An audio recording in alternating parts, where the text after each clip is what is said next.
Reports indicate that former First Lady Melania Trump and her son Barron frequently converse with each other exclusively in Slovenian. Biographers identify this dynamic as a unit within a family unit. Speaking a secondary language at home forms a closed cognitive ecosystem. It carves out a distinct cultural environment that operates independently from the dominant monocultural society outside the front door. Setting aside the political context of this family leaves us with a visible case study in cognitive psychology. This domestic behavior, maintaining a heritage culture while operating within a host culture, serves as a clear example of bicultural identity integration. The act of rapidly alternating between English and Slovenian based on the immediate context requires a cognitive process known as multilingual frame switching. While these behaviors are often labeled as barriers to assimilation, cognitive science identifies them as a catalyst for advanced problem-solving. Navigating two cultures provides the structural friction necessary to train the brain. Socio-political and organizational narratives often categorize immigrants as vulnerable dependents, focusing on the limitations of language barriers. These assumptions are historically linked to the roles immigrants occupy in narrow occupational sectors, specifically service and manual labor. This focus overlooks the adaptive skills required to survive and work in a foreign labor market. Navigating unfamiliar institutions requires high-level cognitive flexibility. In 2026, research from Northern Illinois University by Melina Lazic provided empirical data that challenges this deficit model. The study investigated the relationship between an immigrant's generational status, their bicultural identity, and their capacity for creative thinking.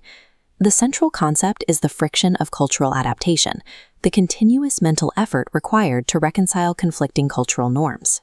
The findings suggest that the cognitive dissonance of adapting to a new culture directly links to divergent thinking and innovation.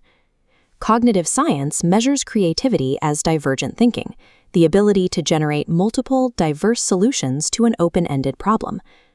Researchers quantify this using the alternate uses task.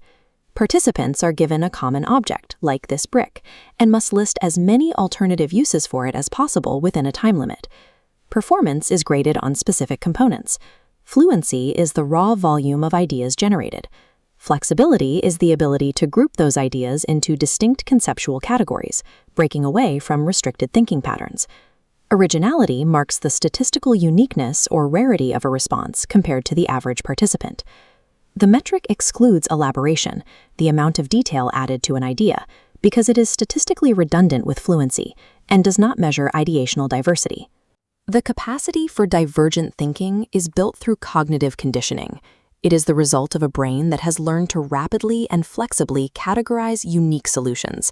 To understand this conditioning, we turn to Veronica Bennett-Martinez's framework of biculturalism, which defines the state by how individuals psychologically organize their dual identities. This organization is not uniform.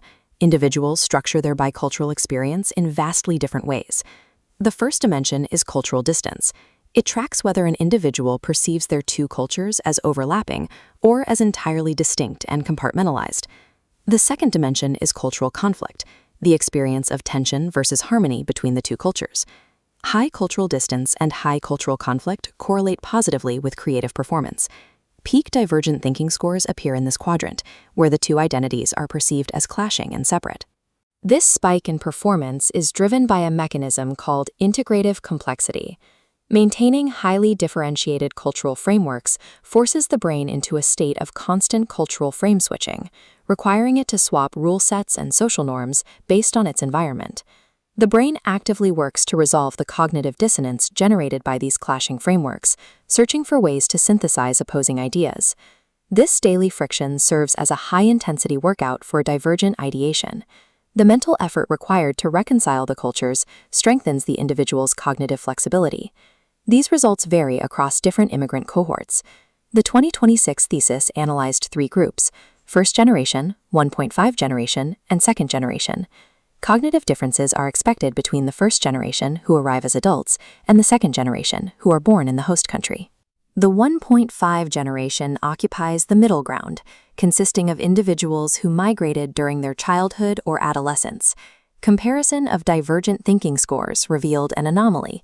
The 1.5 generation shows the weakest link between biculturalism and creativity. This drop is linked to the specific cognitive load of serving as linguistic and cultural brokers for their parents. During critical developmental years, these individuals must navigate complex bureaucratic and social systems on behalf of their families. This responsibility directs their cognitive flexibility toward resolving immediate, high-stakes problems. It turns their bicultural experience into a source of stress that can block open-ended creative exploration. The creative benefits of acculturation depend on developmental timing and the specific structural stressors of the immigrant experience. The data presents creativity as an adaptive response to cultural complexity, built through the continuous friction of navigating clashing schemas. This evidence links creativity to traits forged in adaptation, like adaptability and risk propensity, that exist independently of formal education or occupational level. This completes the logic of the immigrant paradox. The factors that make acculturation difficult are the exact weights required to build the capacity for divergent thinking. This research challenges the standard view of unskilled immigrant labor often held by organizations and institutions.